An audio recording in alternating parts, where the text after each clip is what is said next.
and welcome to English Massive Online Talk Show. Thank you so much for joining with us today. My name is Cindy, and I'm the Program Consultant Assistant at English Massive. And today I will be your host, and joining with us right now, Miss Anti, our Miss Enthusiastic, as our speakers today. Hi, Miss Anti, how are you? Hello, Miss Cindy, and hello, everyone. Okay. How are you doing, Miss Anti? Alhamdulillah, I'm good. Thank you. Good. Okay. How are you feeling for our first online talk show? Are you excited? Of course, I'm excited to see everyone and to answer the questions that they have sent to us. So, yeah, can't wait to do it. Okay. Yeah. Okay. Before we start, when I saw the registration form yesterday, I was really surprised. I was really surprised to find out that there are not only Indonesian people. Oh, sorry. Wait a minute.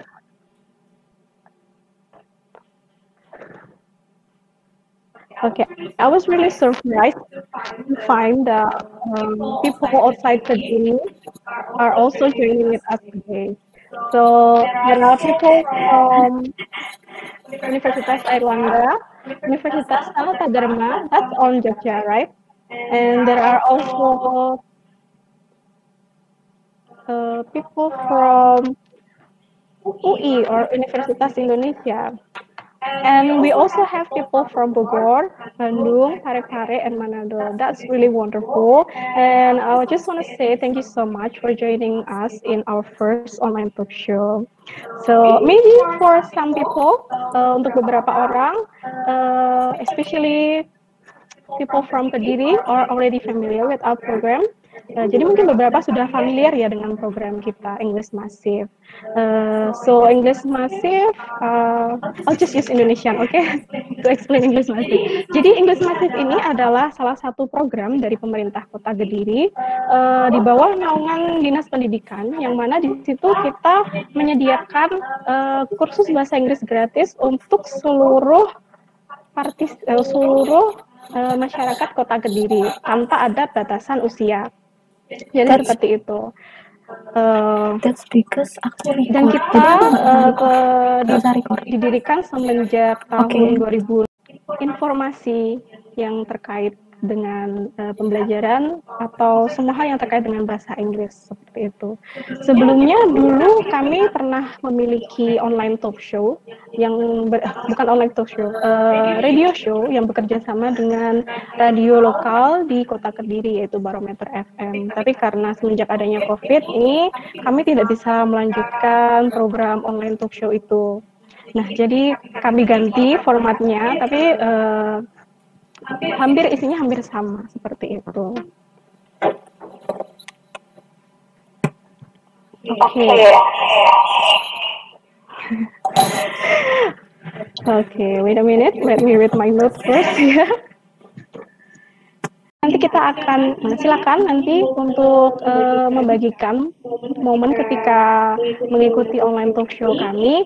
Silakan follow dan tag kami di Instagram kami yaitu @englishmassive. Kami akan repost story teman-teman dan lalu akan memilih dua orang pemenang, dua orang yang beruntung yang akan mendapatkan special merchandise dari English Massive. Nantinya merchandise-nya akan kita kirim langsung ke alamat pemenang seperti itu. Okay, so that's it.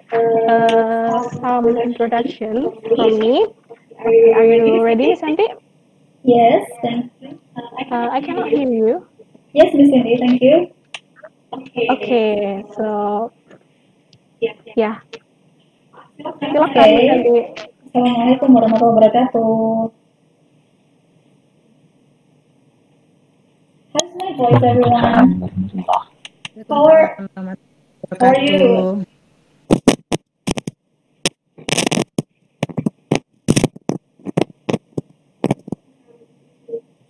Thank you for the kind introduction to take part in this online talk show. We don't want to call it webinar because we don't really want it to be too serious. So it's it will be more or less like sharing session.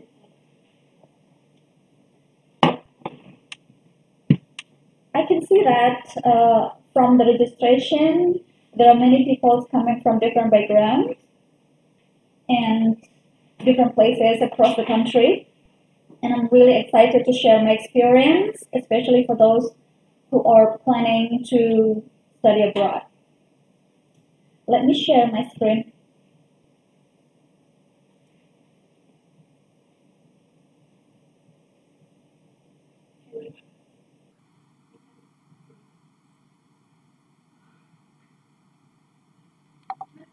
Okay, so I'm just curious before I get to my presentation. From the registration, I learned that a lot of people coming from different. Okay.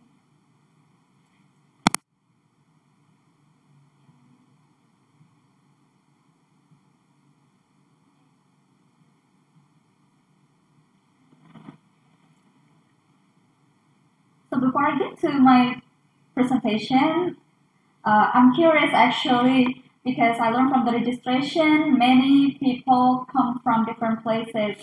So if you want to share your location, where you live, then I'll be glad to know and to find out. You can use the chat box.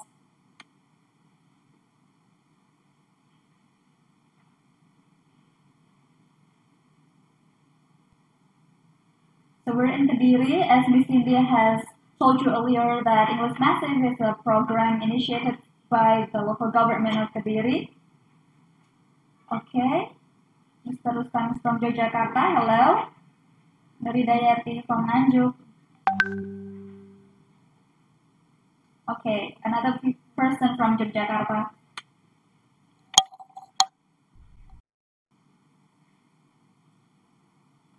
Wow, Jambi, Mutia, hello. Malang, yes. Blitar, okay. Right, thank you everyone. So the thinking behind this title, oh wait, let me confirm that most of you prefer the speaker to speak in English, yeah? Not in Bahasa or in Japanese.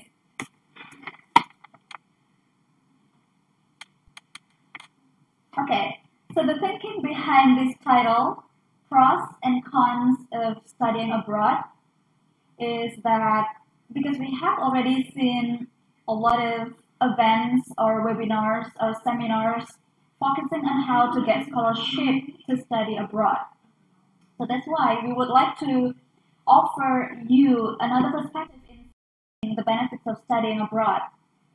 So we hope that after joining the session, you will have a better and a fuller perspective in seeing studying abroad and to check if you are really the person that's suitable to study abroad.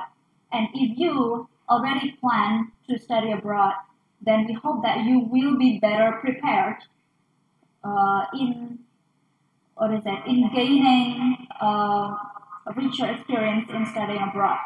So that's more or less the thing that we're focusing with this online talk show. Okay, wait, I think I need to change my headset, so give me a sec.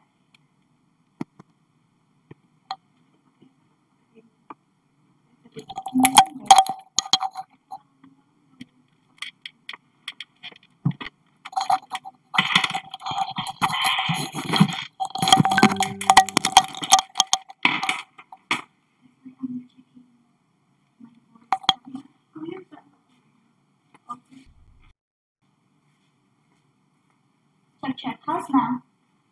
Is it better? Hello? Check.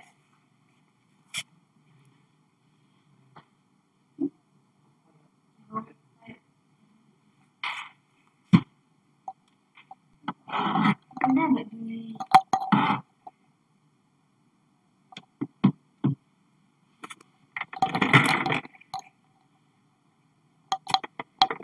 Hello? Okay, let me go on with my presentation.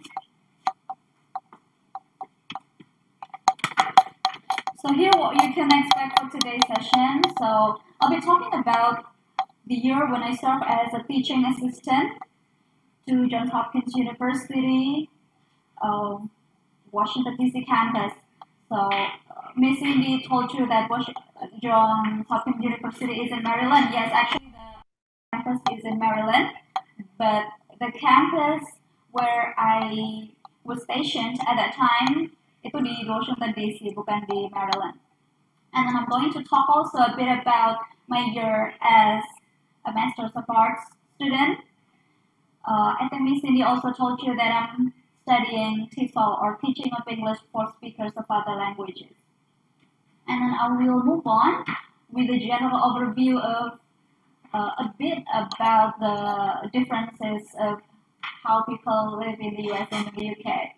And I think the focus here is exactly as the title reads, which is about the pros of studying abroad and the cons of studying abroad.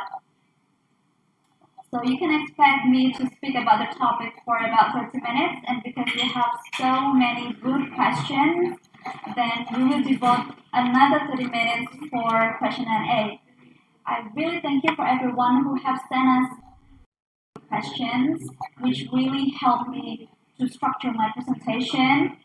But I cannot address all questions, but I'll do my best to cover as much as possible. Jadi nanti kalau misalnya di presentasi saya belum tercover pertanyaan yang sudah dikirimkan, so we will talk about that during the Q&A. Okay, I hope this sounds good for everyone. Okay, so how it all started, my journey in living and studying abroad started in 2010 when I got an email from Amineh.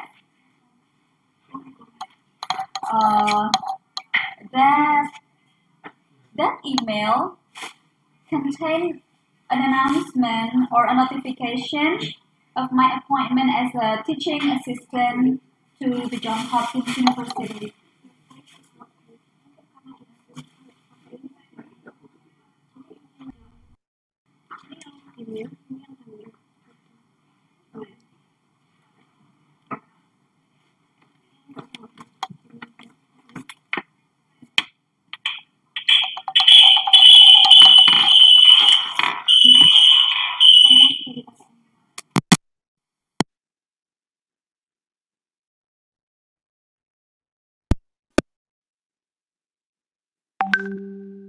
Sorry, lots of technical issue today. I don't know why.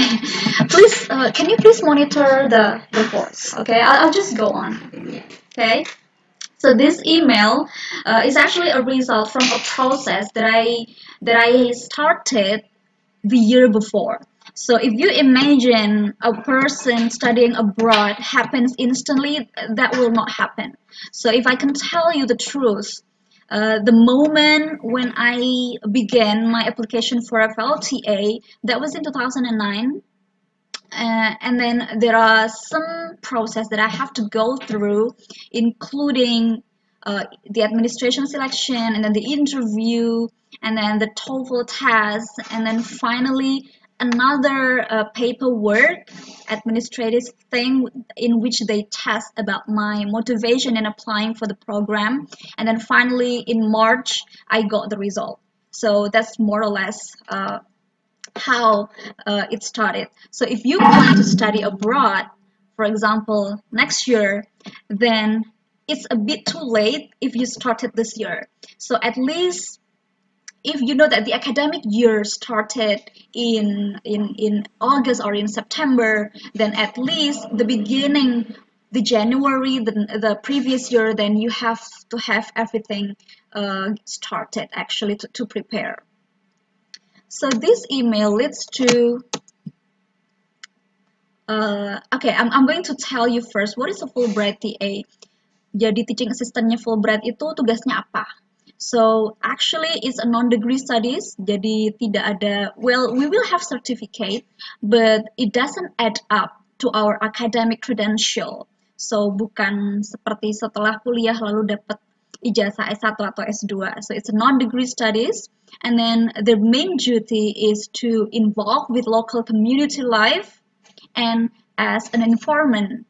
Informant untuk membantu orang Amerika yang mau belajar tentang Indonesia dan mau belajar tentang bahasa Indonesia. So the benefits that I get as a Fulbright TA covers among of these following things: monthly maintenance atau bisa disebut stipend, and then travel benefits. So I didn't buy all the airfare tickets. Anything was given by Fulbright, and also the insurance benefits, just in case that something happened during my duty, then everything's covered. And then my duty at Johns Hopkins University, which is my home institution, is teaching 2 hours, assistant teaching 5 hours, and I have to have this conversation table. We call it conversation table back then. 5 hours, and then tutoring. Tutoring means I have to help students individually to help them with any academic progress that they have, any difficulties that they have in their class, and I also have to handle the language lab, which is 2 hours every week. So more or less it's like this. And then Fulbright, MENF, I think, did a really good job in preparing us Fulbright TAs, yeah. So before we really set off to the United States, and I guess most of us are new, like nobody had ever been abroad before. So traveling abroad, studying abroad, and living abroad, that's quite challenging, but also scary for us. So in this video, or pre-departure orientation, you can see, of course, me there, but of course I know that you perhaps recognize one person in the middle. Yes, that's Bapak Anies Baswedan. At that time, 2010, beliau belum jadi Governor of DKI Jakarta. And I remember one point when what is it? I admire him in terms of efficiency and effectiveness as a person. Ada orang itu yang efisien dan efektif dan mengerjakan sesuatu itu nggak berbelit-belit, and that's the person, that's him gitu ya. Jadi waktu itu kita lagi take pictures with all of Fulbright TAs di Bali waktu itu videonya. And then, you know, Indonesians love taking pictures, right? This one is never enough. Perhaps 10's never enough, like we want to do this pose and then another pose. So at that time we have lots of cameras. Kameranya saya, kameranya teman saya, kameranya siapa lagi gitu, with the same objects. Ya objeknya ya hanya 10 orang ini sebenarnya. And then komennya Pak Anies waktu itu adalah, ini nih kalau kita hidup di dunia digital tapi kita berpikir dan bertindaknya masih manual. Kan bisa fotonya satu aja ntar dikirim pakai email atau pakai yang lain. So it was like nonjok banget waktu itu. So yeah, I learned about how to be effective and efficient just from simple comment like that. So MENF did their job in Indonesia before we travel abroad to the US by having this PDO in which we learn from previous awardees about how to study and live in the USA. But also when I got to the US for the first time,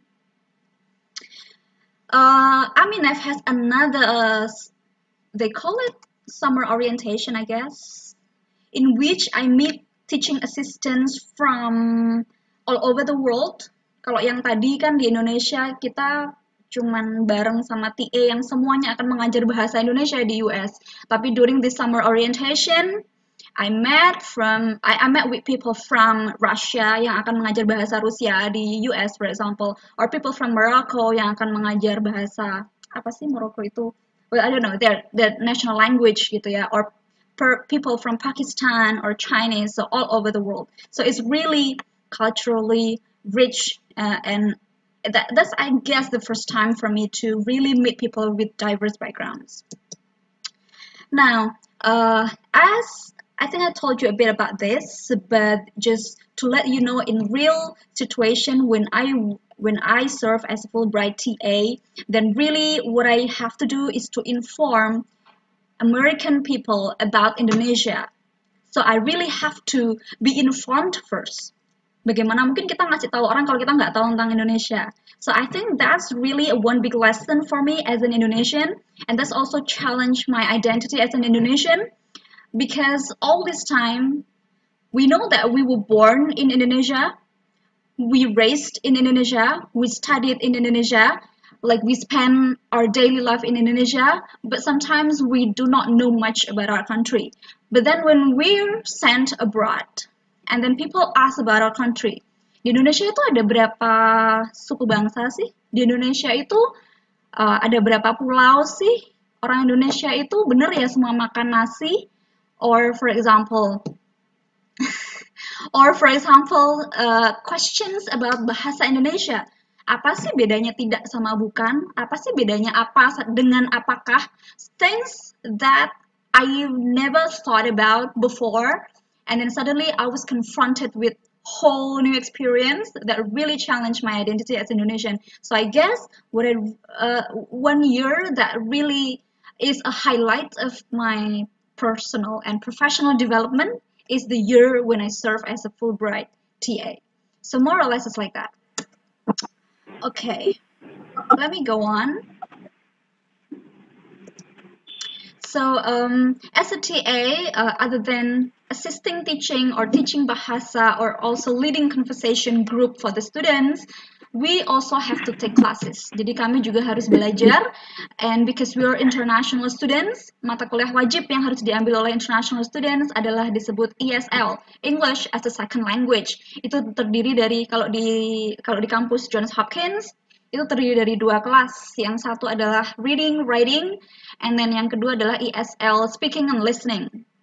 Ada tes penempatan, and then my result at that time was I had to take I guess speaking and listening only for my compulsory class, but because I think I need to improve all my English skills, so I decided to take also the reading writing class. So that was my professor. Well, don't get confused ya. Kalau di Amerika memang nyebut dosennya itu professor, even though professor di sana itu beda dengan professor di Indonesia. Untuk jadi professor di Indonesia, kita harus sudah S1, S2, S3, lalu sudah memenuhi target poin ya, pengabdian penelitian sekian. Tapi kalau di US, kayak misalnya profesor saya namanya Tanya yang duduk di sebelah saya ini, waktu itu dia masih S2 dan masih ongoing PhD-nya gitu. But we call her professor, although sometimes she asked us just to call her Tanya. Ini kelas ESL speaking listening. Dan kelasnya adalah susah menurut saya, because I got familiar listening people talking in casual occasions gitu ya, in daily conversation, but really in this class we're listening to news podcast from websites like NPR. NPR itu kayak BBC atau kayak kalau di Indonesia RRI-nya gitu ya. So heavy topics and stuffs on politics, economy, things like that. And dan ini adalah semuanya tidak ada native speaker di sana, semuanya adalah wajah-wajah Asia ya. Karena memang ini adalah kelas untuk international students, kelas ESL. Ya, kalau yang ini satunya adalah kelas English Writing, profesornya namanya Gay Washburn. Lalu yang ini adalah murid-murid saya yang saya ajar. Saya tadi bilang ya kalau saya ditempatkan di Johns Hopkins University, kampus yang di Washington DC, fakultasnya namanya SAIS atau School of Advanced International Studies, disingkat SAIS. Mungkin dari namanya Advanced International Studies, teman-teman bisa menebak bahwa ini adalah kampus untuk mereka yang sekolah S2. Jadi mahasiswa saya di situ adalah anak-anak S2, makanya wajahnya mungkin ya sama saya beda tipis lah ya, bukan mahasiswa undergrad gitu. So and I learned later bahwa saya bisa membandingkan sih teman-teman saya yang ditempatkan di kampus yang mengajar anak-anak undergrad, they're more laid back, they're more relaxed with their duty, because anak undergrad itu biasanya they like party and they have time for partying. Tapi kalau anak S2 itu kebanyakan like they're really serious with their study because they already know what career path that they're going to have gitu. So ada masa di mana saya di Washington DC itu merasa kesepian because everybody was busy. Not that I'm not busy at that time, but it's just because like it's so hard to make friends with anyone else because everybody was busy.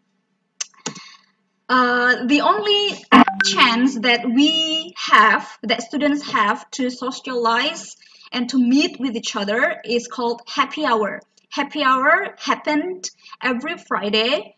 I don't really remember the time. I guess 3 or 4 p.m. I guess perhaps 4 p.m. So really, everybody just meet with each other and then had a chat, had some drinks. Of course, because I'm a Muslim and I didn't drink, so I don't have anything.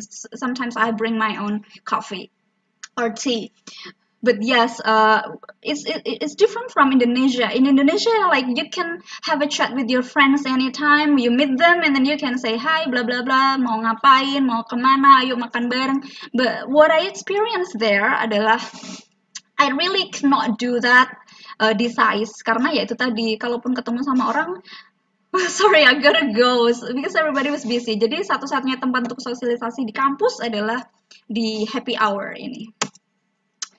Ya, ini adalah faculty. Faculty itu kalau di sana diartikan orang-orang yang bekerja di fakultas itu ya, bukan fakultasnya. Jadi dosen-dosen atau karyawan di fakultas SAIS. Okay, and that's me. And that's my friends in my farewell party di rumah kos saya di Bethesda, Maryland. Alright, I think I will go on to my journey as an MA student. So I studied at UCL for MA TESOL, as you can see there. And what you see on your screen is unconditional offer. So perhaps some of you are familiar with what unconditional offer is, or perhaps not. So I'm going to go in brief to explain the difference. Jadi ketika kita melamar atau apply ke kampus yang kita tuju di luar negeri dengan mengikuti persyaratan yang sudah mereka tentukan, results-nya itu bisa dua, bisa tiga sih sebenarnya, bisa rejected, tapi I think it's really rarely happen.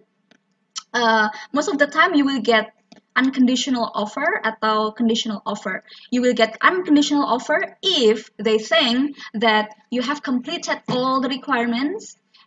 But you can also get conditional offer if there is one or two requirements that you haven't completed.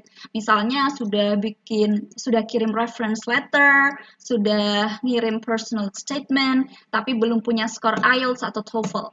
Dan mereka melihat bahwa oh ya nih bisa keterima asalkan dengan satu condition dia melengkapi TOEFL atau IELTS-nya. So, bisa seperti itu. Tapi in this case, waktu di UCL, alhamdulillah saya langsung dapat yang unconditional offer, karena waktu itu sudah lengkap, saya punya skor IELTS. So, yeah, there we go. So, this is my student ID. I know I looks really ugly there. And this is UCL main campus. Not necessarily the campus or the building where I usually take classes, but I went to another campus, disebutnya IOE atau Institute of Education. Gak ada gambarnya sih di sini. So kenapa banyak yang bertanya bagaimana sih cara memilih kampus gitu? Because like there are so many universities. How do we know which one is perfect for us gitu? I think that really depends on your motivation to study abroad and your expectation for studying abroad. For me at that time, saya akan cerita pengalaman saya sedikit, tapi saya juga akan kasih clue di akhir cerita saya bagaimana cara memilih yang lebih bagus. At that time, I had no mentor. I had no one to tell me how to choose or how to do things. So what I did at that time was only checked the university ranks atau ranking universitas. Itu bisa dicek melalui, ada dua sih yang lumayan reputable. Satunya QS University Ranking, QS World University Ranking, satunya itu Times Higher Education. Dan karena saya sudah tahu, I've always been a teacher, and of course I want to study to become a better teacher. Jadi jurusan yang akan saya pilih ya pastinya yang tidak jauh dari pendidikan. So I go check the university ranks, and I find that in the UK itu yang ranknya paling atas itu adalah IOE, UCL gitu. So perhaps that's really why I chose it, other than the fact that UCL itu pernah adalah tempat di mana beberapa orang yang keren pernah sekolah kayak Chris Martin, Christopher Nolan. And kalau and if you're interested in studying about linguistics, oh yeah. And if you're interested in studying about linguistics, then there is two actually.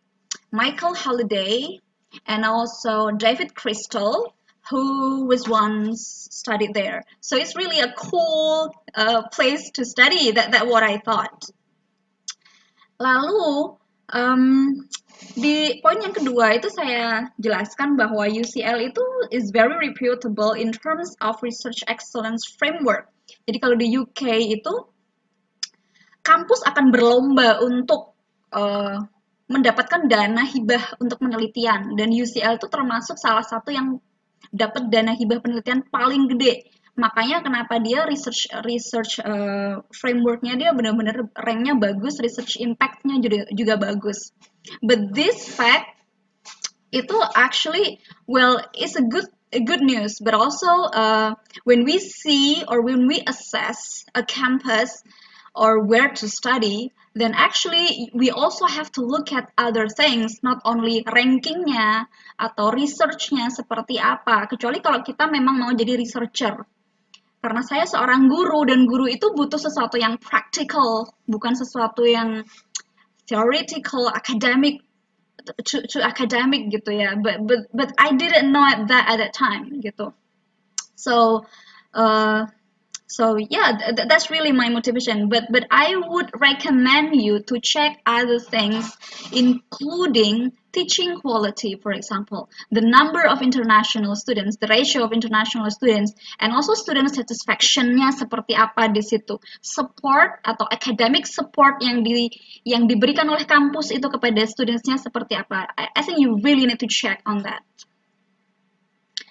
Kalau di IOE atau IOE UCL itu ada 3 jurusan yang berhubungan dengan English Language Teaching. Yang pertama adalah Applied Linguistics, ini di tingkat MA ya atau S2. Lalu yang ketiga TESOL in Service untuk guru yang sudah punya pengalaman mengajar minimal 2 tahun. Lalu TESOL Pre-Service itu untuk guru yang belum punya pengalaman. Jadi kalau di UCL, kalau belum punya pengalaman mengajar, itu diarahkan untuk ambil MA Applied Linguistics or MA TESOL Pre-Service. Saya ambil yang of course karena saya sudah punya pengalaman mengajar, TESOL in Service. Although actually dua prodi Applied Linguistics dan TESOL in Service itu sebenarnya mirip, dalam artian mata kuliah yang diambil anak Applied Linguistics itu bisa diambil anak TESOL dan sebaliknya. So you can go check the website by yourself. I'm going to continue with the timeline. Di UK rata-rata MA itu bisa diselesaikan hanya dalam waktu 1 tahun. 1 tahun itu dibagi menjadi 3 term. Jadi saya masuk atau saya nyampe di UK September 2016. Ada proses namanya induction. It's like orientation ya kalau di sini gitu. Tapi ya tidak ospek, it's like pengenalan dengan faculty atau dengan tutornya. Nah kalau di UK itu nyebutnya bukan professor tapi tutor gitu. Perkenalan dengan temennya, tutornya, dan juga mata kuliah apa yang akan diambil. Dan induction-nya itu hanya semalam gitu, so it's like singkat. And then term 1 ya dimulai September itu sampai Desember. Berapa kali meeting? Adalah 10 kali meeting. Jadi kalau beda-beda kampus nanti saya tunjukkan bedanya apa ya. Ini timeline-nya aja yang penting. 3 bulan, lalu ada break, I guess 2 minggu breaknya. Tapi saya nggak bisa jalan-jalan kemana-mana karena 2 minggu ini kami ada tugas paper yang menentukan nilai gitu. Jadi 2 minggu ini saya pakai untuk menulis paper. Lalu term kedua dimulai Januari sampai Maret, 3 bulan juga, 10 pertemuan ya. Satu pertemuannya itu 3 jam. And then after that, sama sih kayak breaknya itu adalah 2 minggu. Oh no. Breaknya itu agak lama because like we're planning to write our dissertation proposal. Jangan bingung kalau di UK disebutnya bukan thesis tapi dissertation ya. Tapi ini tingkatnya masters. And then I started writing my dissertation in May, I guess, collecting data and analyzing the data. And then we have to submit it in August. Lalu jarak berapa tuh berarti? 2 bulan results-nya keluar. Results-nya itu kalau di I think in UK in general is the same. You will get a distinction kalau nilainya 70 ke atas, you will get a merit. If you get 60% and up, and you will get pass if you get below 60 gitu ya. Saya yang mana rahasia? Okay. Now, I'm going to tell you about kuliah yang singkat padat tadi ya. Tapi beda kampus tuh beda-beda. Kalau di UCL yang saya alami adalah 1 tahun itu saya hanya mengambil 5 mata kuliah. Itu udah sama disertasi. Core modulnya atau mata kuliah wajibnya disebut Fundamentals of Second and Foreign Language Teaching. Disertasi ya disertasi gitu ya. Nggak ada mata kuliah tatap mukanya, hanya ada online course-nya untuk persiapan disertasi itu. Lalu harus menempuh 180 SKS ya atau credits. Terdiri dari karena satu mata kuliah itu kreditnya gede banget 30 credits. Maka ya itu tadi, jatuhnya cuma 4 mata kuliah plus 1 disertasi. Waktu itu saya ambil Fundamentals of Second and Foreign Language Teaching, lalu saya ambil Language Testing and Development, lalu saya ambil Social Linguistics and Social Cultural Theory, lalu yang terakhir saya ambil English Language Teaching Practice, tidak ada di list ini, karena ini cuma sepotong. And that's it, and then I got my MA. So how did I feel? I felt insecure at that time gitu karena it's really different from my expectation. But then I think I understand why the system works like this gitu. Dan saya baru sadar bahwa ternyata di kampus UK yang lain pun juga sama sih. MA itu biasanya menempuh 180 kredit. Tapi bedanya adalah kalau di UCL satu mata kuliah itu kreditnya gede banget, 30 kredit. 30 kredit itu artinya gimana sih? 30 kredit itu berarti we have to study 300 hours. 300 hours itu tidak semuanya di kampus of course. Yang di kampus cuma 3 jam seminggu. Berarti sisanya yang 27 jam itu adalah disebut independent study. Belajarnya gimana caranya? Dikasih bacaan yang banyak sekali. So it's really about self-commitment, it's really about time management and how to maintain your motivation gitu ya. Karena self-study itu nggak dimonitor kan ya. Kita mau baca atau mau nggak baca itu, the tutor itu will not point and you and then scold you, nggak akan gitu. So it's really about self commitment I guess. Kita coba lihat sih di kampus lain. Misalnya ya, ini di Edinburgh. Di Edinburgh itu lebih banyak karena if you can see language and the learner, second language teaching curriculum itu kreditnya hanya 20-20. Berarti less credits gitu kan ya. Atau misalnya kalau di US, of course sistemnya juga beda. Di situ Master of Arts itu hanya menempuh 36 sampai 37. Tapi per mata kuliah kreditnya hanya 3. So really going to the university websites and do your best research karena tiap kampus itu beda walaupun di negara yang sama gitu ya. So you have to do your research. I'm going to go back here.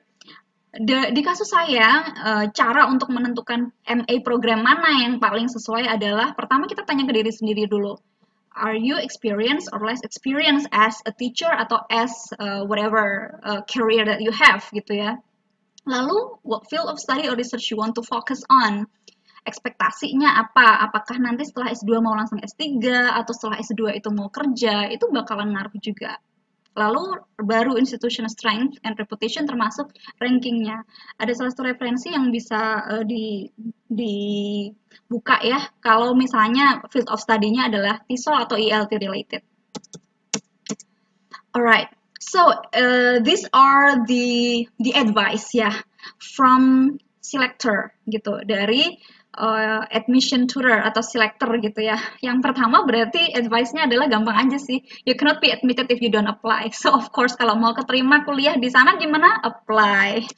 Lalu yang kedua, The first thing is the grades and test scores. Grades maksudnya ya adalah academic transcript ya, S1 atau S2. Test scores itu bisa, kalau di UK cuman butuh language kayak IELTS gitu ya, tapi kalau di USA itu juga butuh GMAT atau GRE tergantung jurusannya. Tapi tidak hanya tentang academic credentials, tapi being qualified academically itu only half of the battle gitu. The other half adalah apa? I think we have to really show our uniqueness. Karena semua yang apply di kampus luar negeri itu ya mereka pasti secara akademik qualified gitu ya. So we have to really show what the uniqueness that we have and bring for them. And then next, untuk Oxford. Oke, academic suitability ya berikutnya ini. Jadi gini, ada anak yang pinter banget misalnya secara akademik, tapi dia nggak cocok di kampus kita karena kampus kita itu we don't really see academic excellence as the main factor misalnya. Jadi balik lagi sih itu riset tentang kampusnya. Lalu your background can make the difference between being admitted or not. Balik lagi ke tadi uniqueness gitu ya. Alright, so I'm going to move on to the second part of my presentation, which is about UK versus US life. Disclaimer, ini adalah berdasarkan pengalaman pribadi, dan US itu adalah negara yang luas banget. US is huge gitu ya. Jadi mungkin karena saya tinggalnya di Maryland dan saya kuliahnya di Washington DC, which is the northeastern part of the United States, akan beda banget dengan kehidupan di Northwest di California misalnya gitu. Tapi yang saya alami ya kurang lebih seperti inilah ya. Kalau bicara tentang academic life, UK itu focuses on depth, kalau US focuses on breadth. Jadi kalau bisa dicek, di US itu biasanya mastersnya 2 tahun. Jadi mirip sama di Indonesia, in which students itu learn lots of choices. Tapi kalau di UK cuma setahun, padat dan dalam. Karena yang difokuskan adalah seberapa dalam pemahaman kita akan suatu bidang keilmuan gitu ya. Cost-nya ya hampir sama lah ya. Untuk di UCL ini ya, tahun 2019 18.000 pound sterling, 1 pound sterlingnya kalau nggak salah 19.000 sekian, ya hampir 20.000 lah. Jadi kalau di total adalah 360-an juta. Itu di London ya. London dan Columbia University itu di New York, jadi sama-sama capital city-nya, ya sama-sama mahalnya ya. Ini baru tuition fee atau uang SPP atau uang kuliahnya, belum living cost dan cost-cost yang lain gitu ya, kalau mau beli buku atau beli yang lain. And then social life-nya, I think from my experience, di US itu orangnya lebih friendly, like whenever we meet them, on the elevator gitu atau di lorong atau di mana, like they will tend to greet you and have a chat walaupun itu hanya basa-basi. Tapi kalau di UK people are more reserved gitu ya, tidak se-chatty di US. Culture, kalau minuman sih, kalau coffee culture lebih megang di US ya. Kalau British itu lebih ke tea, walaupun di sana juga banyak coffee shop, biasanya itu local coffee shop gitu ya. Starbucks ada sih, tapi kalau di UK itu paling banyak Pret atau Costa gitulah yang lebih popular. Other things, weather. Kalau di UK mungkin memang terkenalnya adalah sering mendung dan sering hujan, terutama di London gitu ya. Even though it's summer, I think during my year staying in UK, saya tuh tinggal di UK itu di London sama di Birmingham karena suami saya kuliahnya di Birmingham. Jadi kami sempat kayak pindah-pindah antara Birmingham dan London. London is the biggest biggest city in UK. Birmingham itu the second biggest. Jadi tapi beda banget antara London dan Birmingham. Pace-nya beda. Kalau London tuh ya hampir mirip-mirip lah kayak di New York gitu ya. Bustling gitu. Tapi kalau di Birmingham itu laid back. So how people greet each other. Kalau di US, how are you atau how you doing gitu ya. Kalau di UK, you alright atau you okay gitu. Which at first is kind of weird to hear people say that because I also got confused how to respond to that. So I guess it's like, yeah, Okay. But I know that some friends itu they don't really answer that. So when people say you okay, you okay. Jadi di balik diomongin gitu. Kalau makanan kalau di US selain ya burger, pizza, sandwich itu di mana-mana. Mexican food itu banyak ya di US. Kalau di UK lebih banyak Indian cuisine like chicken tikka, chicken masala ya, things like that. Alright, so I think I'm going almost to the pros and cons, but let's do some fact checks gitu ya. Ini ada survey dari AFS atau American Field Service yang disurvey adalah millennials, and they found that in 2008 ada 45 orang Indonesian students ya yang berminat untuk kuliah atau sekolah di luar negeri kalau dapat full scholarship. Lalu data dari ISEF itu in 2018 ada 95% orang Indonesia yang studying abroad itu self-funded atau pakai uang sendiri atau pakai dibiayai keluarga gitu. Ada berapa sih total mahasiswa Indonesia who studies abroad? Totalnya kurang lebih 69.000, di US sendiri ada 9.000. Nah, LPDP ini menurut saya juga punya peran yang sangat signifikan dalam menyekolahkan atau mencerdaskan anak-anak bangsa, karena yang diberangkatkan oleh LPDP per Januari 2020 itu sudah hampir sekitar 25.000. Ya, bisa dicek ulang kalau misalnya punya data lain ya. So, when people study in the US, ini adalah beberapa prodi yang dipilih. Yang paling populer adalah engineering, lalu math, computer science, ada business management, social science, and so on and so forth ya. Lalu di state mana sih yang paling banyak diminati? Mari kita lihat. Kalau di US itu yang apa namanya? Yang merah itu lebih besar atau sama dengan 50.000 ya. Yang paling, kalau dilihat proporsinya di bawah itu ada Massachusetts, karena di Massachusetts itu ada kampus ternama kayak Harvard misalnya, Boston. Lalu di DC ya itu ya, di DC, di Washington DC 13%, lalu di Delaware, New York, lalu City, Connecticut, ada kampus Yale University di sana. What about UK? Nah, kalau UK, mahasiswa Indonesia itu di tahun 2017, kampus favoritnya adalah University of Manchester.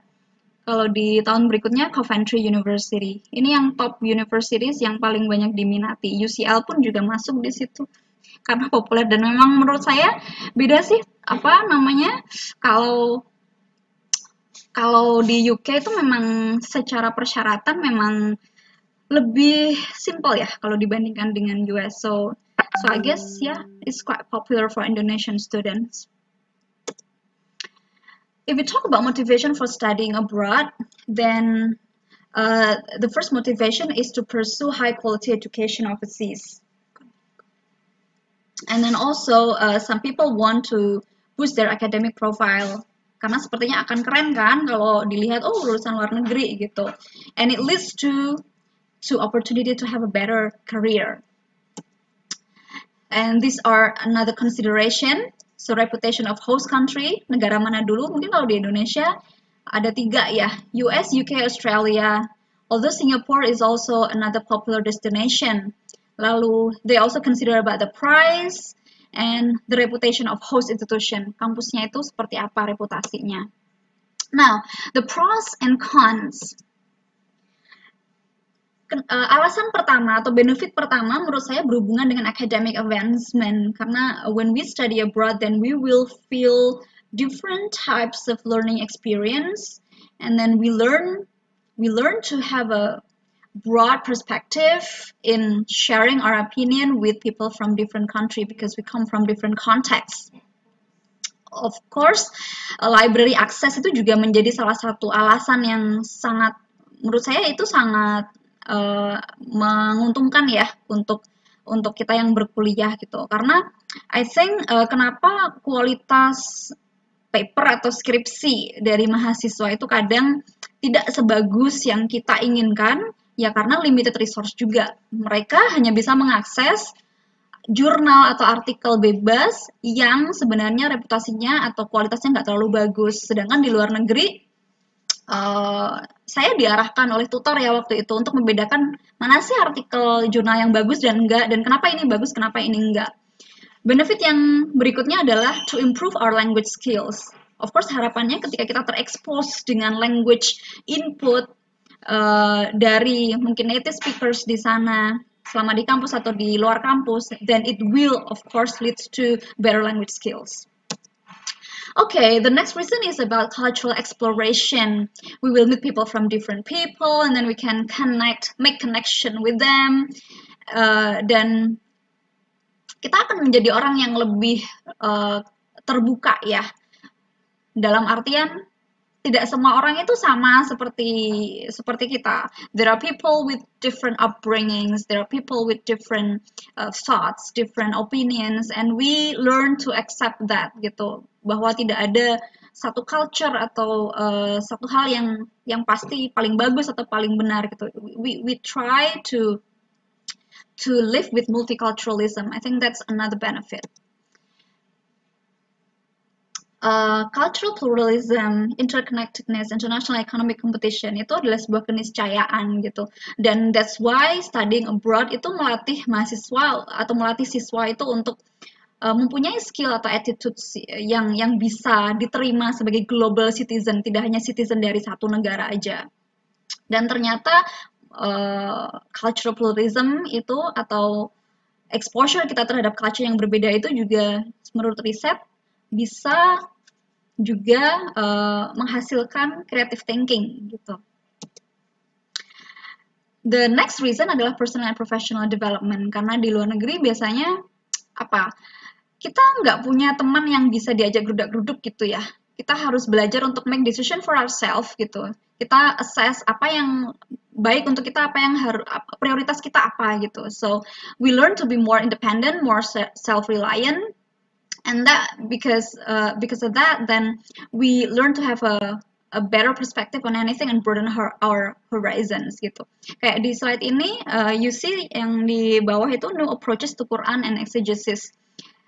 Ini adalah seminar gitu yang diadakan oleh native speakers Americans, and they talk about Quran, and they're not necessarily Muslims gitu. Jadi sebagai Muslim, personally saya juga merasa tertantang. Kalau orang yang non-muslim aja mereka semangat untuk mengkaji Al-Quran, gimana saya yang seorang muslim. So, things like that gitu. Kita sometimes harus di-challenge seperti itu supaya kita mau untuk do more for ourselves and for others.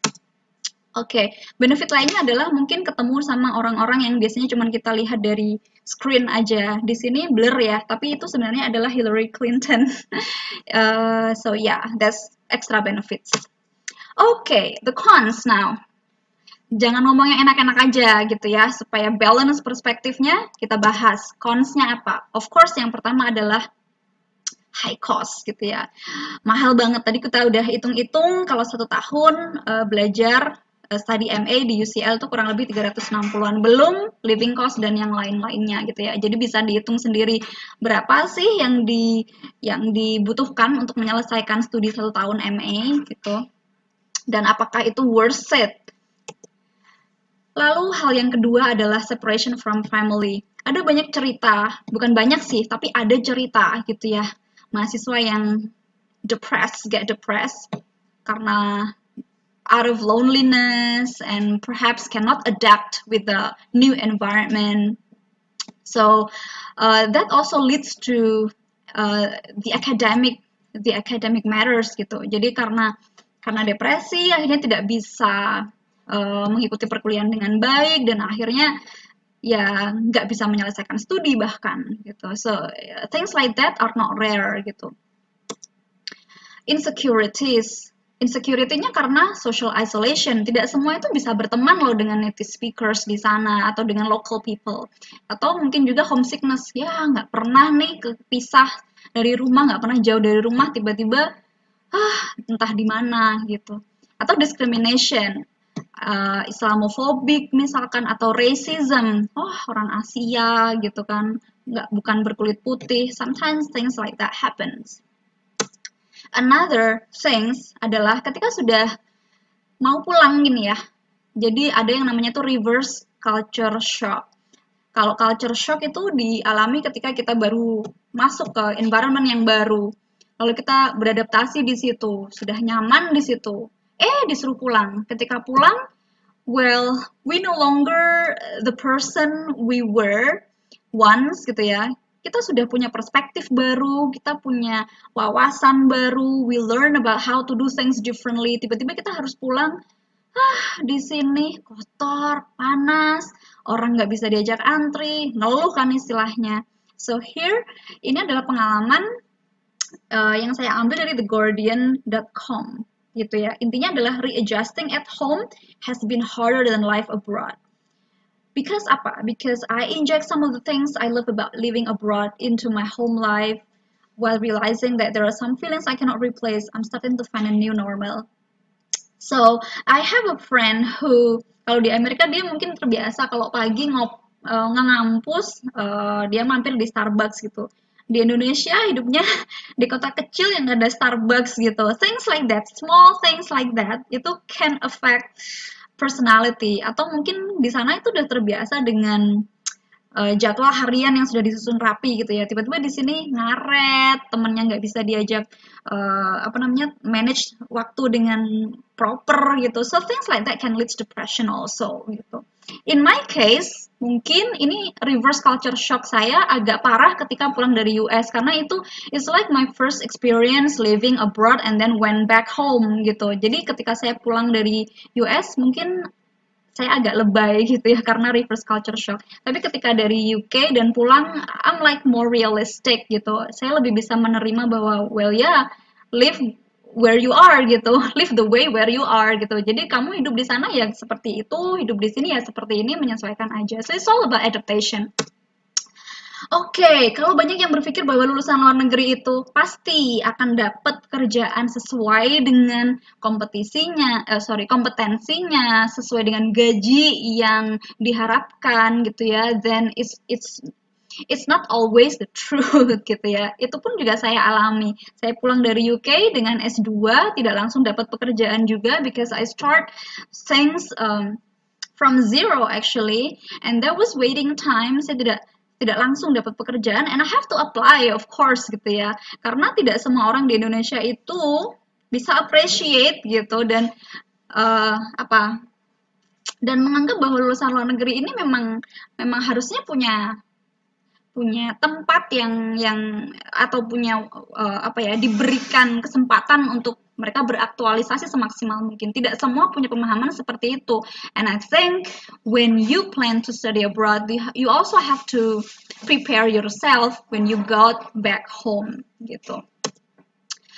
Now, tadi kita berasumsi bahwa kalau di luar negeri you meet with lots of people, you speak English, you speak with the local people, with the native speakers. Of course kamu pulang you have to speak fluently gitu. In fact, research tidak menunjukkan seperti itu. Ada yang iya, ada yang enggak gitu ya. Some students show impressive gains in proficiency scores or documented communicative abilities, whereas others do not. Jadi tergantung, depending on apa? Depending on apakah di luar negeri itu dia memang memaksimalkan kesempatan untuk berinteraksi dalam bahasa Inggris atau enggak. Pengalaman saya tahun 2016-17 di UK itu kan banyak banget mahasiswa Indonesia di sana. Jadi ketika ketemu dengan sesama mahasiswa Indonesia ya ngobrolnya pakai bahasa Jawa bahkan gitu. So atau mungkin di rumah pun juga rumahnya sama orang Indonesia. So the only chance to speak in English itu hanya di classroom, sedangkan kelas hanya seminggu berapa jam kalau di total. So yeah, that's the challenge. So studying or living abroad itu kalau mau results in improved linguistic gains, maka harus disupport dengan domestic immersion, immerse with the local people. And then classroom learningnya juga memang harus kondusif untuk berkomunikasi dalam bahasa Inggris. Dan itu bisa insya Allah leads to fluency development. I'm going to stop my presentation by showing you something that's a bit embarrassing for me. Embarrassing karena ini diambil dari diary yang saya tulis waktu saya SMA. Entah kelas 1 lah ya mungkin ya. Nah, itu adalah, ya tidak usah dibaca semuanya ya. Dibaca aja. I want and very, very badly want to go to England. Saya jadi ingat kata-katanya Andrea Hirata di novelnya bahwa bermimpilah karena itu kata-katanya Andrea Hirata ya, ya. Bermimpilah karena Tuhan akan memeluk mimpimu. Kita nggak tahu kita pengennya kapan, kita bermimpinya kapan, dan Allah akan mewujudkannya kapan. Tapi yang jelas bermimpi dan berusaha, berikhtiar semaksimal mungkin. Jadi ya, dan yang jelas optimism itu ya. Mungkin orang akan bilang, emang kamu bisa, kamu kan nggak cerdas ya, kamu kan pengen cuman segini. Don't care about them, don't listen to them, you just have to prove that you can do it gitu ya. Karena saya pun waktu sekolah juga I'm not apa namanya top students yang selalu ranking 1, enggak gitu ya. Saya kadang suka bolos di ke sekolah juga gitu. So well, but yeah, I guess that's all for me. Thank you for listening, and I think we will still have Q&A after this. Okay, thank you. Assalamualaikum warahmatullahi wabarakatuh. Waalaikumsalam warahmatullahi wabarakatuh, Miss Santi. Thank you so much for your presentation. So I forgot to say that we'll have a Q&A session after the presentations. So maybe we'll read. Sorry. Okay, so maybe we will read some of the questions that has been submitted to us from the Google form or the registration form. Okay, wait a minute. Let me open my notes. Okay. You ready, Miss Santi? Which question? Wait a minute. But you can choose which Yeah. one. I already highlighted some questions or like cross some question that pertanyaan yang sudah dijawab di Miss Santik di presentasinya Miss Santik tadi sudah beberapa yang saya tandai. Jadi mungkin maybe 5 or 7 questions ya Miss Santik ya. We still have a little bit time. Okay, the first question is okay. What is your motivation for studying abroad? Okay, thank you. So, because I teach English and I fall in love with the language. So I cannot see myself studying other things. And English is originally from England, of course, gitu ya. Lalu bangsa Inggris menjajah Amerika, lalu tersebarlah bahasa itu. So I guess as an English teacher, I have to expose myself with how English is used in its original country. So I think that's my biggest motivation to study abroad.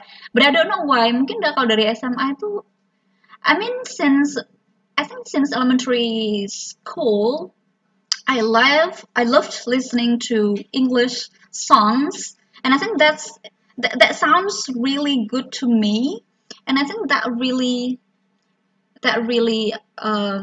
make me think that okay, I have to go there. I don't know, but as a teacher, I think my biggest motivation is I have to learn from where the language is originated.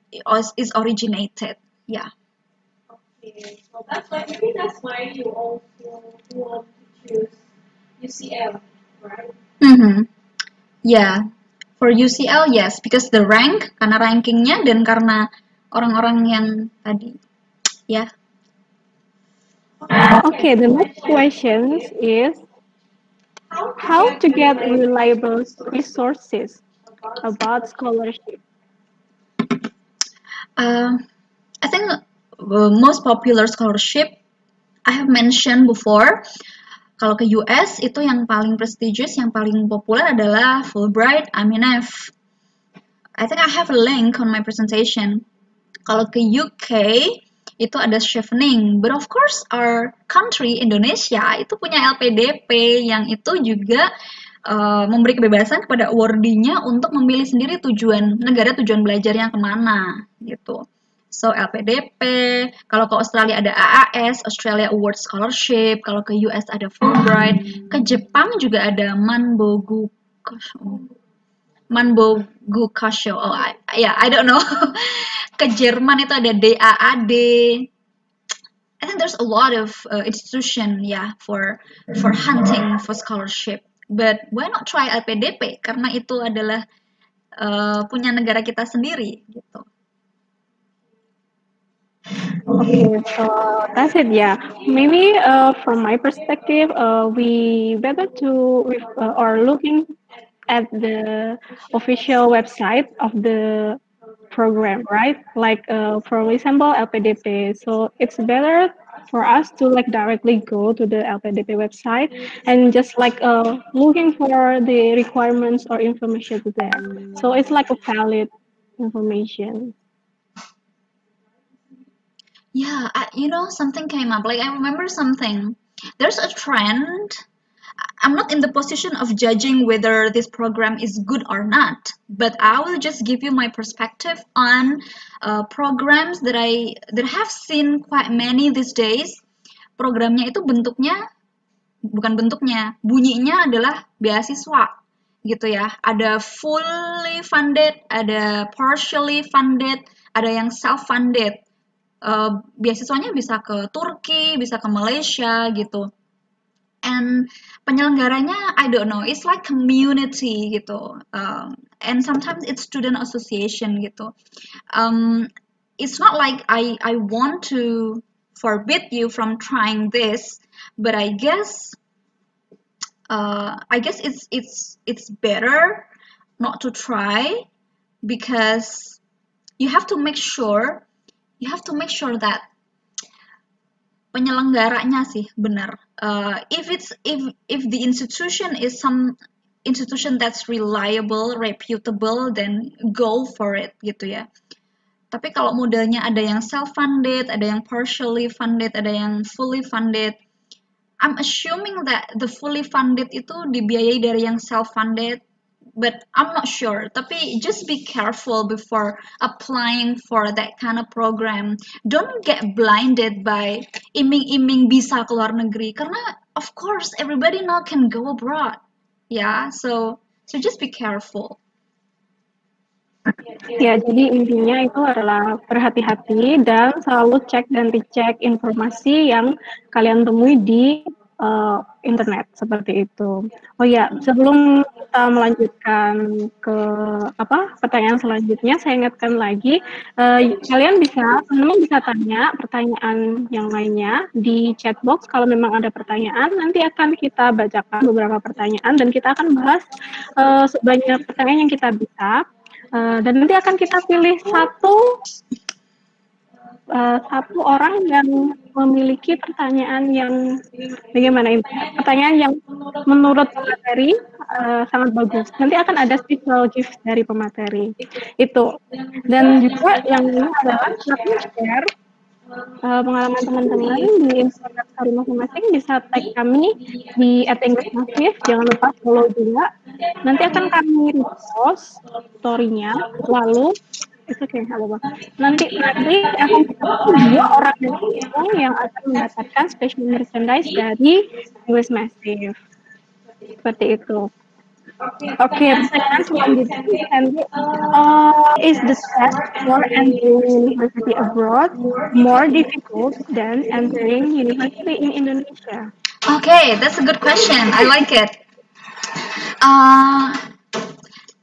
I'm not sure, but from my own perspective, I would say that if you already have the requirements, then it is so easy to get the LOA. Kalau saya boleh cerita ya, saya waktu apply MA di UK itu, saya apply karena saya agak-agak galau ya waktu itu. Sekali lagi, I didn't have mentor back then, a person that I can talk to about my application gitu. Jadi 2015 saya itu dapat LOA dari Edinburgh, University of Edinburgh, MSc TESOL. Tapi saya akhirnya harus tidak mengambil, harus reject the offer. Saya sudah dapat LOA tapi harus saya reject karena apa? Saya nggak punya funding. Karena saya belum dapat scholarship waktu itu. Lalu 2016 baru saya hunting ke kampus-kampus lain di London. Pertimbangannya adalah kenapa ke London, karena I think it really depends on our personality. I'm a type of person yang suka rame-rame gitu ya. Karena mungkin saya orang dari desa gitu ya. Saya terbiasa hidup di desa dengan suasana yang tenang damai. I think I want to experience something else, so that's why I chose to apply in university in London. Karena ya saya suka kota besar gitu. Jadi saya apply di selain UCL, saya juga apply di King's College London, dapat LOA juga. Saya juga apply di University of Birmingham. Saya dapat conditional offer waktu itu karena reference saya kurang, reference letter saya kurang. Di mana lagi ya? I think University of Leeds waktu itu gitu. But then kenapa bisa mudah banget? Ya karena persyaratannya hanya tidak menggampangkan, tapi beneran ini hanya skor IELTS ya kalau di UK. Skor IELTS-nya itu beda-beda, mintanya kampus bisa range from 6, 6.5, 7 gitu ya. Kecuali di Oxford sama Cambridge. Oxbridge tuh mintanya nggak boleh ada yang di bawah 7 dan 7,5 minimal mintanya, karena memang mereka kampus yang oke banget. Lalu reference letter bisa dari dosen, bisa dari employer, lalu juga personal statement itu wajib. Oh ya, ada yang bertanya tentang personal statement, cara menulisnya gimana, karena ini memang personal statement itu saya nggak bahas di presentasi saya, tapi saya akan bagikan beberapa contoh personal statement, nanti Miss Cindy mungkin akan membagikan ke para peserta hari ini. Jadi bisa dilihat aja personal statement itu yang penting apa sih yang harus dimasukkan gitu. Ya, bisa dibaca sendiri nanti contohnya. Ya, cuman itu sih. Reference letter, score IELTS TOEFL, personal statement, mostly cuman minta itu. So that's why dapat LOA-nya itu lumayan gampang banget. Bahkan saya juga tahu ada anak yang koleksi LOA gitu ya, sampai mungkin belasan gitu. But then yang susah adalah fundingnya. Iya sih kita diterima, tapi kalau kita nggak punya duitnya gimana gitu kan. Nah kalau di Indonesia gampang nggak ya? Mungkin gampang juga sih. Saya S1-nya itu juga pakai apa namanya SPMB ya dulu ya, tes yang itu penerimaan kampus itu. Jadi ya gampang atau enggak tergantung kesiapan kita, balik lagi. Yang penting kita tahu syaratnya apa. Ibarat kita mau perang, kita udah nyiapin senjatanya apa. Jadi gampang atau enggak itu relatif gitu ya, dinilai sendiri. Tapi at least kita udah tahu, oh butuhnya ini. Oke, aku udah siap maju gitu. I guess that answers the question. Mungkin itu juga menjawab pertanyaan mengenai mana sih yang harus kita pilih untuk tes standarisasi bahasa Inggrisnya. Apakah harus ikut TOEFL atau IELTS atau apa yang lainnya? Ya mungkin dua itu. Jadi tes standarisasi itu tergantung dari universitas, seperti itu ya Miss Nanti ya. Jadi tergantung universitas meminta tes standarisasi mana yang dibutuhkan untuk masuk ke universitas itu. Oke, mungkin kita tambah satu pertanyaan lagi dari form registrasi, atau kita lanjut ke chatbox. Ya, ada beberapa yang sudah menanyakan di chatbox. Oh ya, untuk apa tadi Miss namanya? Personal statement mungkin akan saya kirimkan melalui email ya setelah meeting selesai, seperti itu ke email teman-teman masing-masing. Oke, the next question. Jadi saya ingat sekali kemarin ada yang bertanya, apakah mungkin untuk orang yang tidak memiliki prestasi akademik yang terlalu baik dan istilahnya cuma berwirausaha untuk mendapatkan beasiswa ke luar negeri. Bagaimana nanti? Oke, sekali lagi kita harus riset ya. Jadi riset itu andalan banget. Karena penyedia beasiswa antara satu dan lainnya itu requirements-nya beda. LPDP in this case mintanya berapa ya? 3 atau 3,33 biasanya. Fulbright, Aminef saya rasa juga 3. Tapi AAS itu mintanya 2,9. Di bawah 3 bahkan gitu. Karena AAS itu lebih melihat, AAS itu menurut saya ya, dari beberapa awardee yang saya tahu, either mereka adalah civil servant atau berdomisili di Indonesia wilayah timur atau aktif di LSM.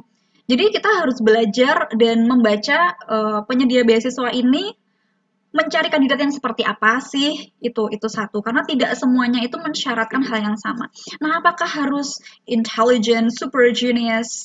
The answer is I guess no gitu ya. They're looking for, karena orang pintar tuh banyak banget ya. Orang yang secara akademik pintar itu banyak, tapi pinternya orang Indonesia sama pinternya orang UK sama nggak? My answer is no. Orang Indonesia itu tipikal pinternya adalah baca, hafal gitu ya. Ditanya itu ya pertanyaannya sesuai dengan yang dibaca. Tapi kalau di UK, it's not enough gitu. Anda baca, but then you don't stop there. You have to read critically. Reading critically means you don't just read and remember what you're reading, but you have to assess and evaluate what you're reading. Yang kita baca ini argumennya seperti apa sih? Bener nggak seperti ini? Kita harus recheck, kita harus baca sumber yang lain gitu. So I guess harus pinter atau enggak? Well, that's really again depending on how you define orang pinter itu apa gitu. Yeah, I guess that answers. So research to penyelenggara beasiswanya juga yang dicari orang yang seperti apa gitu. Okay. Okay, so this that question leads to another question, which is, can you give us tips for time management, or maybe like, bagaimana sih caranya mengatur waktu kita untuk belajar? Oke, terima kasih. Oke, time management. Wait, I have to recall my memory ya. Dulu saya hanya bisa cerita dari konteks atau pengalaman yang saya alami gitu ya. Kalau di UCL, di program yang saya alami, yang saya ambil, MAT Sol, yang saya ceritakan tadi adalah dalam satu term, saya hanya ambil 2 mata kuliah, masing-masing 30 kredit. Jadi saya hanya ke kampus 2 kali. Selama 10 minggu pertemuan itu, kita diwajibkan untuk baca. Topik tiap minggu akan berganti-ganti gitu. Dan tutor itu selalu menyampaikan bahwa you are full-time students, so you work like full-time people. Full-time itu maksudnya berarti you have to study, you have to work from 9 to 5 gitu, at least gitu. Tapi yang saya alami adalah ya karena again, saya harus highlight ya, relate juga dengan pertanyaan yang tadi, bahwa saya bukan orang yang cerdas, saya bukan orang yang sekali baca saya paham apa yang saya baca. So I guess it took me longer to finish my reading. Rata-rata dalam seminggu satu mata kuliah itu reading listnya sekitar 5 sampai 10. Tergantung ya, tergantung topiknya dan tergantung dosennya pas lagi baik atau enggak gitu. So I have to finish the reading itu setelah baca mungkin 2 sampai 3 kali, dan reading list itu kan ada juga reading lain yang setelah baca ini kayaknya saya harus baca yang lain gitu loh. Jadi kayak nyambung-nyambung terus gitu. So I guess for full-time students ideally we spend 8 to 10 hours a day from Monday to Friday. So how to manage that? I guess self-discipline ya. Kegiatan saya waktu kuliah itu adalah walaupun nggak ada kuliah, walaupun nggak harus ke kampus, saya harus ke perpus. Karena the only place that I feel comfortable reading itu di perpus. Saya nggak bisa belajar di apartment atau di flat gitu. So I really have to sit on somewhere and have my laptop on or my book for reading gitu. Godaannya tentu kalau saya bacanya itu PDF dari laptop adalah ketika laptop saya nyambung ke internet. Pasti saya akan, namanya wanita ya, mencari diskon atau apa, penawaran gitu. Karena menjadi international students itu banyak sekali offer-offer menarik gitu yang sayang untuk dilewatkan. Tapi itu adalah distraction atau godaan. Jadi tips saya adalah ketika baca dari laptop, matikan sambungan internet. Jadi download semua yang akan dibaca. Kalau udah matiin tuh internet connection, internet datanya, lalu fokus dengan yang dibaca. Dan tidak hanya membaca, kita juga punya namanya annotated bibliography. Itu untuk mencatat kita udah baca apa, inti dari bacaan itu apa. Atau di highlight juga boleh. Yang penting take notes of what we're reading. So I guess itu sih.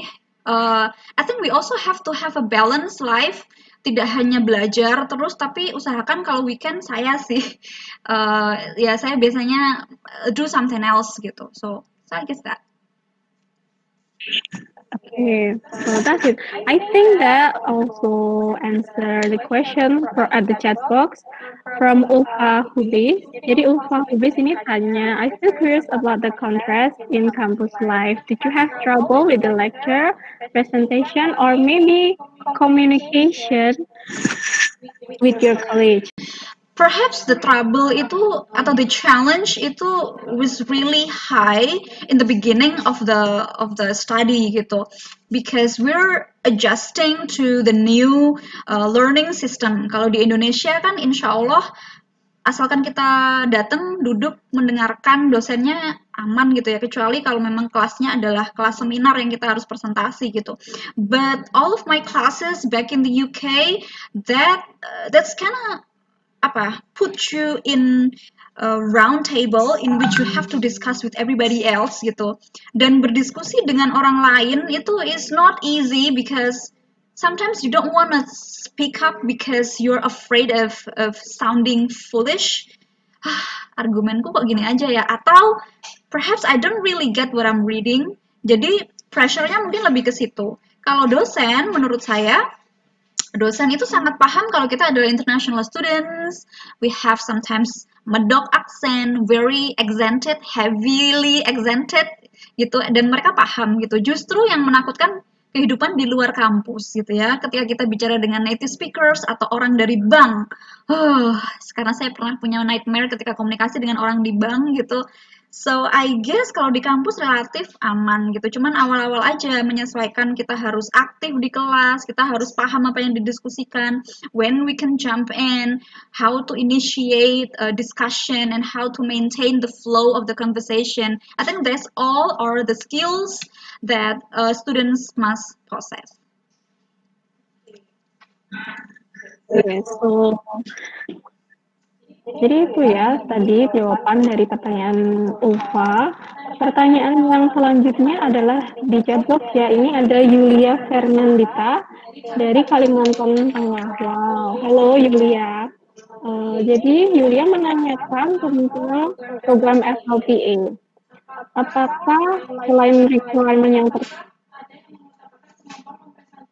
apakah ada yang mengutamakan kemampuan mempresentasikan budaya seperti PCMI, pengalaman community service, atau leadership yang lainnya? Terima kasih.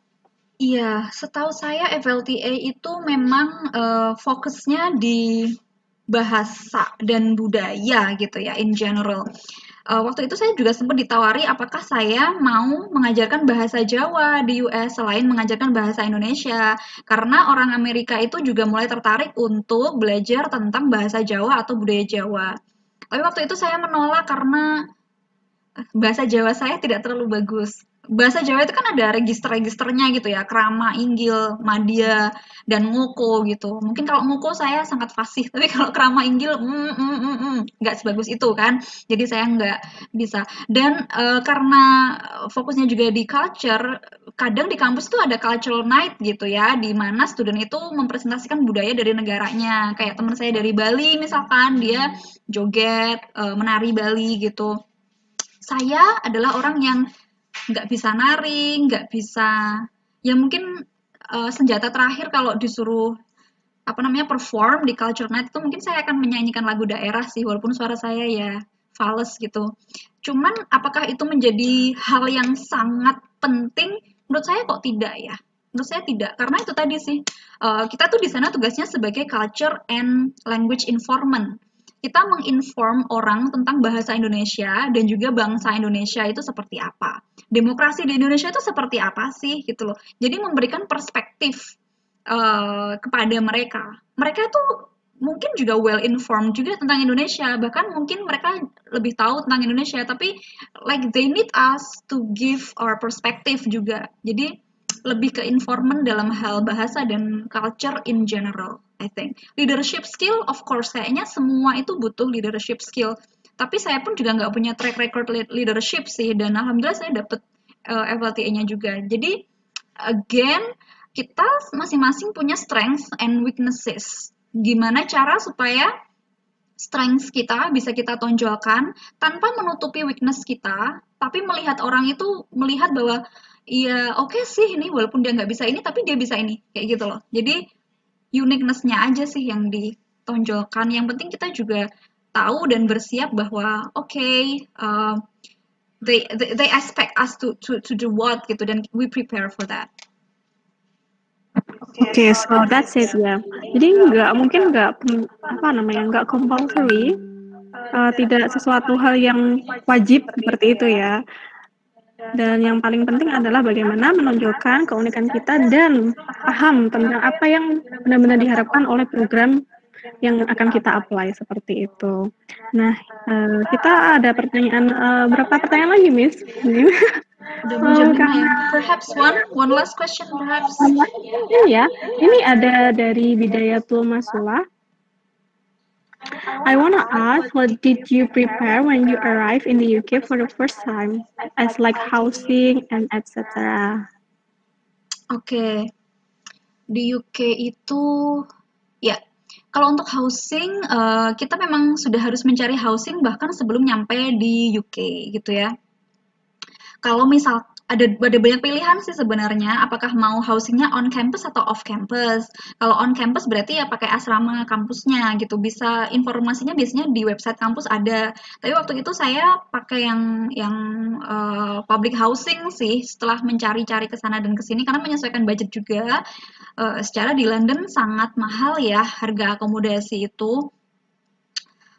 So I guess finding the housing from the websites, lalu communicate with the house owner, dicek apakah tipe housingnya itu apa. Kalau dia flat atau apartment, dia itu modelnya studio, atau dia itu one bed flat, two bed flats, atau dia maunya share house. Bisa flat, bisa house gitu ya. Itu dicari lah ya, informasinya bisa dicari sesuai dengan budget juga. Selain housing yang saya persiapkan, kayaknya kemarin ada yang tanya makanan, ada nggak bumbu Indonesia? Itu menurut saya nggak perlu dibawa ya, karena banyak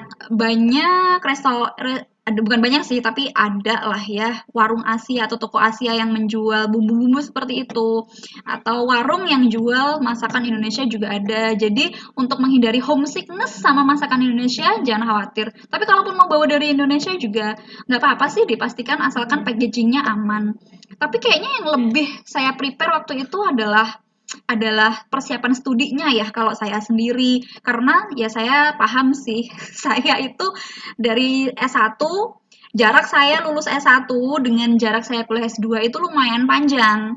Jadi mempersiapkan otak ya yang sudah lama nggak belajar itu, saya concernnya lebih ke itu, karena mungkin juga itu bukan my first time going abroad juga, jadi saya nggak terlalu yang nervous atau worry tentang gimana nanti cara bertahan hidup di sana gitu.